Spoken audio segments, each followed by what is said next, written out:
Kia ora te whānau I Karate Ko, Andrew Doubleday aho. Today we're looking at the Gospel text for Sunday the 9th of August 2026.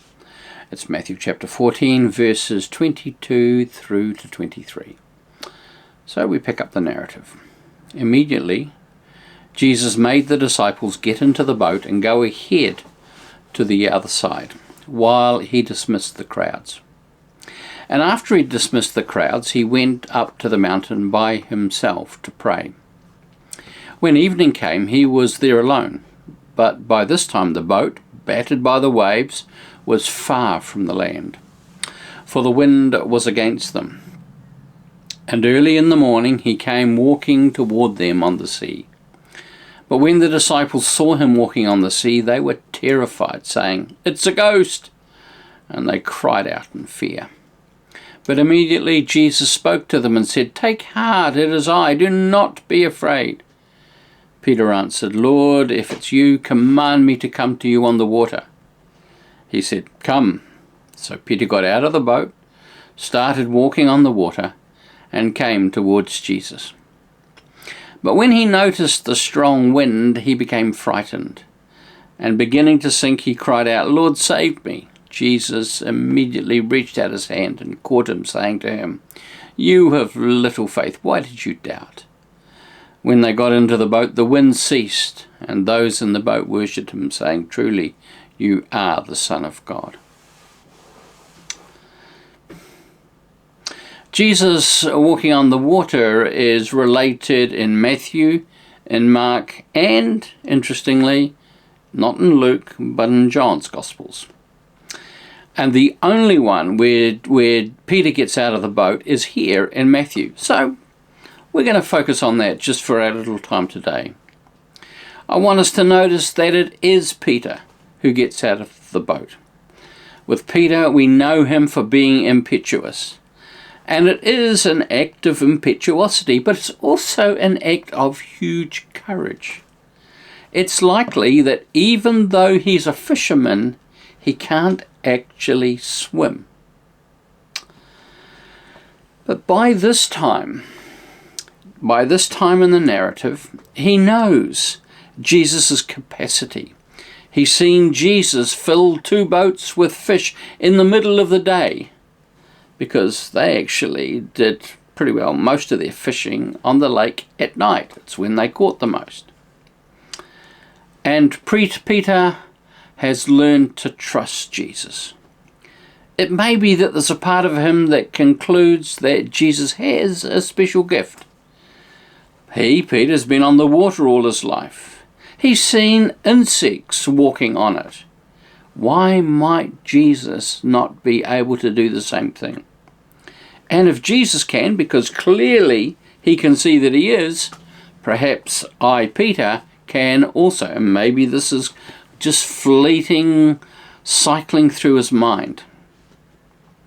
Last week I mentioned that we are all simply complex patterns of energy, and that Jesus has the energy of the universe at his back. And perhaps there's a place that Peter recognizes this. He's willing, in the moment, to trust. As one book, a book written by John Ortberg, is titled, "If You Want to Walk on Water, You've Got to Get Out of the Boat." Great title, eh? And while it's easy to be critical of Peter, he always seems to be the dupe. He always seems to be the one who gets it wrong, who puts his foot in it. And yet there's something here, isn't there? He's the only one who does. And at one level, it makes some sense to him.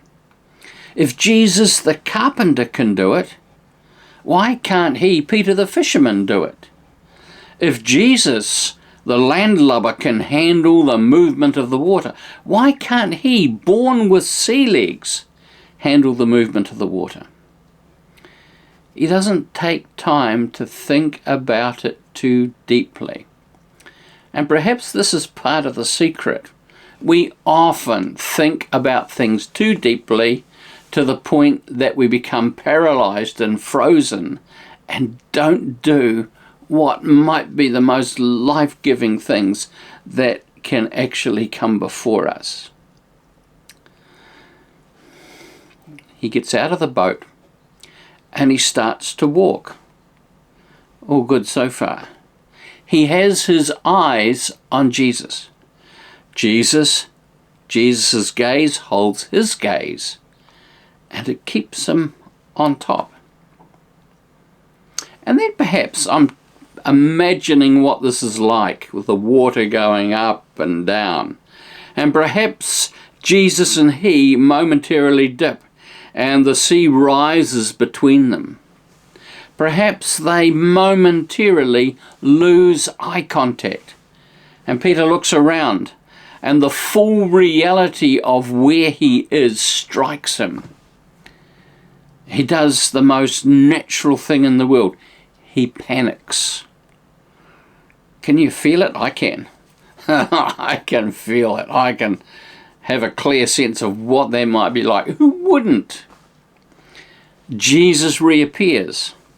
Peter, now that the panic is already alive with him, he calls out, he reaches out.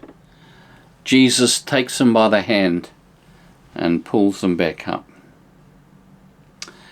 They both climb into the boat. Peter trembling, the others thunderstruck. Now, it could be that this is just a fable, designed to encourage us to trust Jesus, even in the face of the seemingly impossible. Yet, why might it not have happened? Peter's instinct to trust Jesus being right. Imagine the story that Peter would have to tell, describing the feelings, both of amazement and of terror and panic.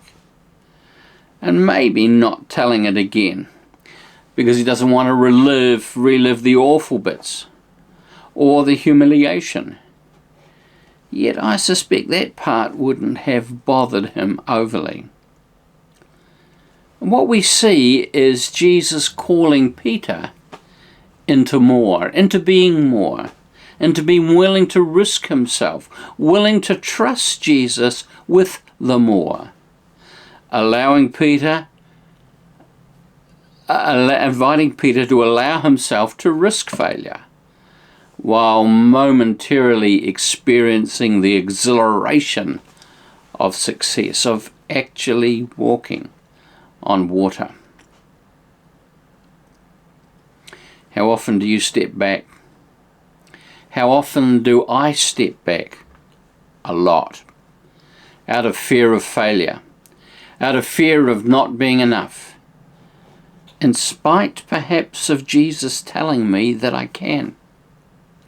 How often do I cling to the safety of the boat, or having stepped out wanting just to grab hold of the sides and get back in again, missing out on the richness of the fullness that could be mine, simply because I'm afraid, either physically afraid or afraid of failure and humiliation.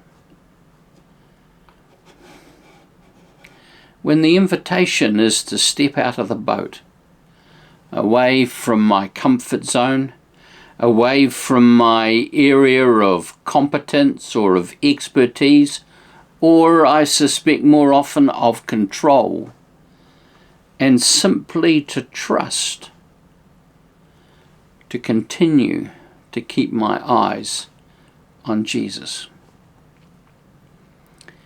It's when I do this, those rare occasions that I do, that I grow. For the most part, they've been thrust upon me. I've not chosen them, but felt I've had little choice. What if I were willing to risk myself more? After all, what do I have to lose, with potentially everything to gain? Perhaps it is time to step out of the boat.